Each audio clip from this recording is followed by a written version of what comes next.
When you read the story of David in the Bible, you learn of a man who was steadfast in his doing. You learn of a man who was highly favored by God. You learn of a man who had many different exploits. You learn of a man who wrote one of the best songs in the book of Psalms. You learn of a man who defied all odds to become who he was through the help of God. We all know the story of David and Goliath.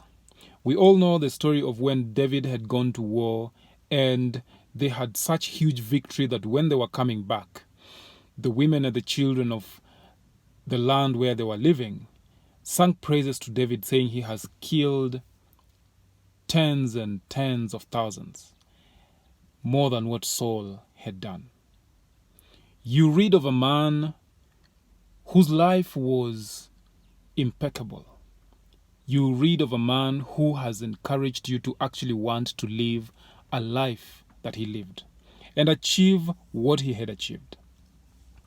However, if you were to ask Uriah about how he felt about David, you will realize that he will tell a story of pain. He will tell a story of disappointment. He will tell a story of hurt. We all know that when these people were out at war, David saw Uriah's wife, coveted her, and had her for his wife. Uriah will not tell you that David was the best of people. Uriah will tell you of a convicted hatred for this gentleman. Much as we appreciate and appraise of what David did, through the eyes of Uriah, David was a villain. Today, I'd like to tell you the same thing, that as you go through life, you should be prepared and you should know that at one point or the other, you will be the villain in someone's story. You cannot go through life and just be a hero to everyone. When everybody writes their story, especially those you have interacted with, some of them will write you as the villain. A friend of mine recently made me realize that I was actually a villain in their story. And when I sat back to think about it, I realized surely I was doing things and saying things that were not encouraging them. They were demoralizing them and they were hurting them. Of course, it made me feel bad. I had to apologize and make sure that I work hard to better myself at what this person was telling me. There are two types of villains that you will become to other people.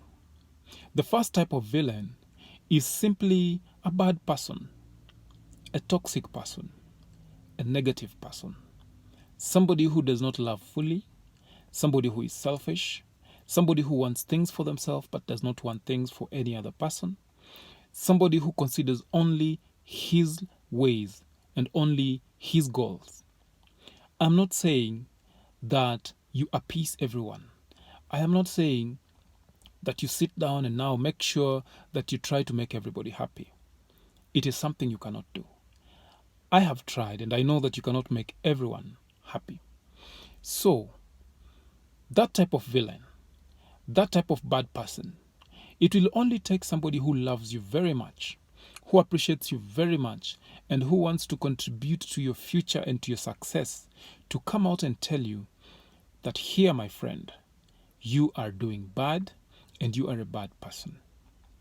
It took this friend of mine some time to think, consider, appreciate, and approach me and tell me, you are doing this wrong. Actually, this person just sent me a book and told me, why don't you read that book? See what is written in that book. Tell me if you identify with any of those situations.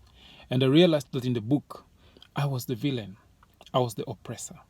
So there's that type of villain whereby you are just a bad person, you have bad behaviors, you are a toxic person, you're a negative person, and you're a selfish person. For this kind of villain, it takes somebody who really loves you and appreciates you to come out and tell you about it so that you can change. If you get that opportunity, take it very seriously, try as much as you can to work on what you can work on and become better at yourself. The second type of villain is one which you become a villain through circumstances you cannot control. There are things that you would say, there are some things that you would do that are not necessarily identical to who you are. They are not necessarily you are doing. They are things that you have to do.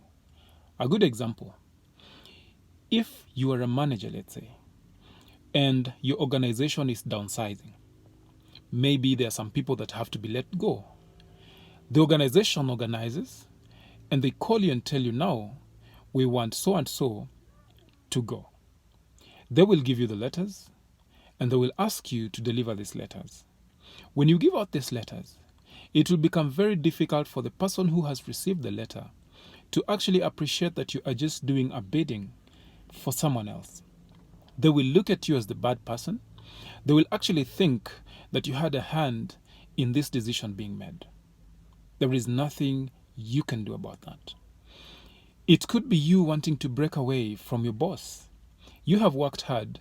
You have gotten people who promote you, who believe in your vision and want you to succeed.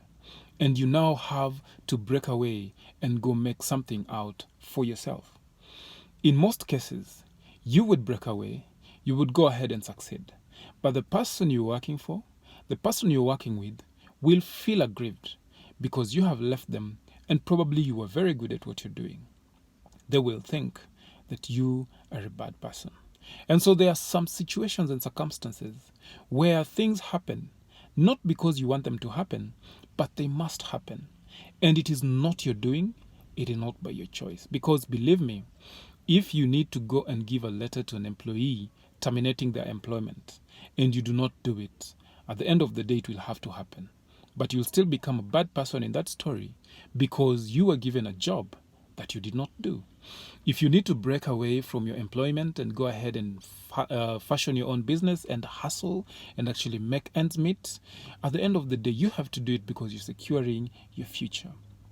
So therefore, I would suggest that you look deep inside your heart and you understand and investigate to know what kind of person you are.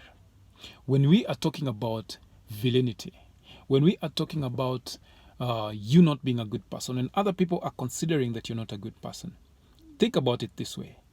What informs their decisions? How are they coming up with that decision to say that you are a bad person?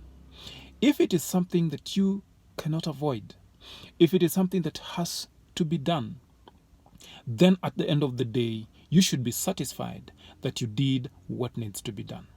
But if it is because they are raising concerns and issues about things and behaviors that you can change, habits that you can change, then by all means, take time to reflect. And during this quarantine season, organize yourself and have a deliberate and real change. Finally, I would like to echo something. At the end of this day and at the end of this video, you should realize that by no means, no matter what you do, you will become a villain. But remember to be true to yourself. Sometimes some people cannot handle the truth. Sometimes some people cannot handle who you are and the person that you are. Not because you're a bad person, but because they dislike your character. And they dislike your character because there are so many good things about your character. Here is a suggestion and an advice that a friend of mine gave me. I reached out to him and asked him, I have a heavy decision to make. It's a very personal decision, but I have to make it. And if I make it, it will affect some people wrongly. What should I do? I expected him to take me through the consequences of making that decision, the pros and cons. I expected him to highlight to me why I needed to make that decision or why I did not need to make that decision. But I was surprised. He told me, my friend, I have been where you have been. At the end of the day, what was successful for me and what counted for me was doing what I wanted to do, what me as an individual wanted to do. So at the end of the day, remember to be true yourself. Do you, he said. Do what pleases you. Do what makes you happy. Do what you feel brings you at par with yourself. Do what you feel connects with you, and the world will adjust. I would tell you the same thing. Do you, the world will adjust. At any point in time, you are a villain in someone's story.